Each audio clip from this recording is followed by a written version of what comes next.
Vous avez déjà fait de gros travaux chez vous? Moi j'ai eu l'idée folle de refaire ma cuisine, ma salle de bain et mon salon en même temps. Le tout en habitant dans l'appartement.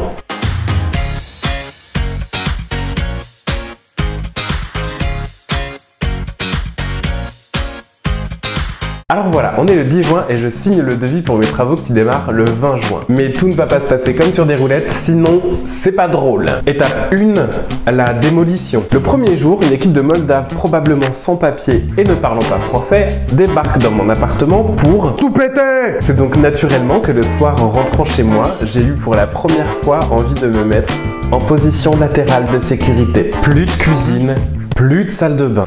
Alors non, je vous vois venir. Non, je n'ai pas passé ces quelques jours, quelques semaines, sans me laver et donc faire profiter de mes odeurs de dessous de bras à mes chers collègues. Non, je prenais le métro pour aller chez ma sœur et me laver avant d'aller bosser, tous les matins.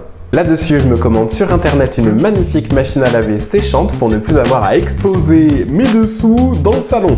Je commande aussi un nouveau canapé. Celui que vous voyez juste là, qui est absolument de toute beauté, n'est-ce pas? Ah, et au passage, non, j'ai pas gagné au loto et je vous rappelle que je suis agent de voyage. Donc, en fait, c'est ma banque qui m'a donné un petit coup de main sur 10 ans. Étape 2, la construction. Là, mes Moldaves bossent et les pièces se transforment petit à petit. Ma salle de bain est presque prête quand la machine à laver est livrée, mais c'est là que les problèmes commencent. La machine à laver mesure 60 cm, l'emplacement dans la salle de bain fait 61 cm, nickel, jusque-là tout va bien. La porte de la salle de bain fait 59,5 cm. Il manque 5 mm. Position latérale de sécurité. Alors mes Moldaves me proposent 3 solutions. Première solution, on démonte la machine. Deuxième solution, on démonte le bâti de porte. Troisième solution, on change de machine. Bon bah moi évidemment j'ai choisi l'option 3. Bref, mes Moldaves s'attaquent maintenant à ma cuisine. Cuisine que j'ai conçue moi-même grâce à l'outil de création 3D d'une grande marque suédoise. Mais ce que je n'avais pas prévu, oui parce que bon bah moi je vends des voyages, pas des cuisines, c'est que les tuyaux sont un petit peu hauts et que du coup il faut refaire toute la plomberie.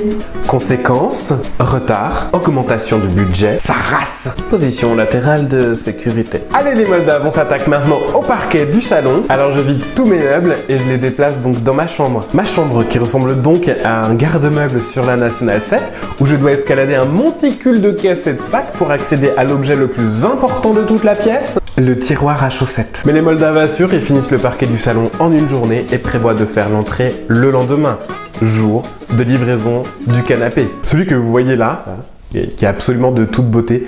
Je crois que je l'ai déjà dit, mais bon, en vrai, il est vachement beau quand même. Ce jour-là, les Moldaves arrivent et je leur redis que le canapé est livré le matin même. Oui, parce que je leur ai juste dit tous les jours pendant une semaine quand même. Et qu'ils doivent faire de la place pour les livreurs. Ce à quoi ils ont répondu comme à leur habitude. Oui, ça sonne à l'interphone, c'est donc mon canapé qui arrive, alors je m'empresse de descendre au rez-de-chaussée et de voir avec mon gardien pour pouvoir ouvrir la porte de l'ascenseur. Ce que je vous ai pas dit, c'est que j'habite un immeuble de grande hauteur, je suis au 17e étage, et donc du coup l'ascenseur a une porte au fond qui s'ouvre comme ça, pour pouvoir agrandir l'ascenseur, pour pouvoir y mettre un brancard. Bref, on ouvre la porte du fond, et là mon merveilleux canapé ne rentre pas. 17 étages. Là, le livreur trouve une idée géniale. Bon bah, je peux vous le monter au 4e ou au 5e max. Au 5e? Mais je suis au 17e. Qu'est-ce que ça me fout de monter au 5e? Et donc je propose moi une idée brillante, faut le dire quand même. Et si on le démontait? Bref, il enlève la coudoir qui bloquait les portes de l'ascenseur et on monte au 17e étage. Et là, qu'est-ce que je vois pas? Le Moldave qui a continué de poser le parquet dans l'entrée. Parquet sur lequel il ne faut pas marcher pendant 3 heures parce qu'il est collé. Mais bref, les livreurs enjambent le parquet et posent le canapé à son emplacement final. Et là, je suis super en retard, je fonce au boulot. Le soir même, je rentre chez moi, je mets la clé dans la serrure et là, ça bloque.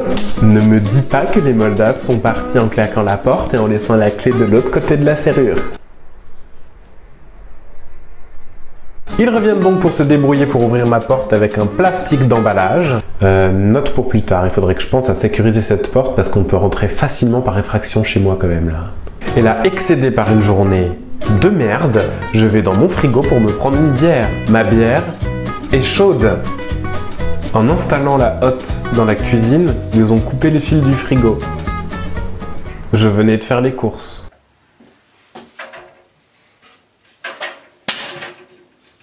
Oh là là, mais c'est quoi le chantier là? Ça c'est pas le travail de portugais. Hein. Les finitions c'est dégueulasse. Franchement, monsieur Nicolas, pour faire les travaux, faut faire appel à des professionnels. Vous savez, on est champion d'Europe, mais pas que de football. Ouais, c'est vrai, Tony. Rassurez-vous, tout est rentré dans l'ordre, mon frigo refonctionne, mes bières sont fraîches. Et je vais pouvoir manger des pâtes, des raviolis et peut-être des carottes râpées le dimanche. Plus sortir, plus de vacances, plus de voyages. Mais bon, j'ai un bel appartement. En tout cas, n'hésitez pas à commenter, partager ou liker cette vidéo. Abonnez-vous à ma chaîne, vous allez avoir de mes nouvelles très bientôt. D'ici là, portez-vous bien.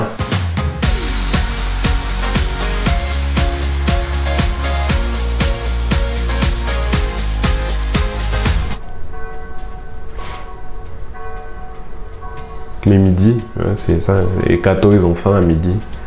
Du coup, ils font le savoir à tout le monde comme ça.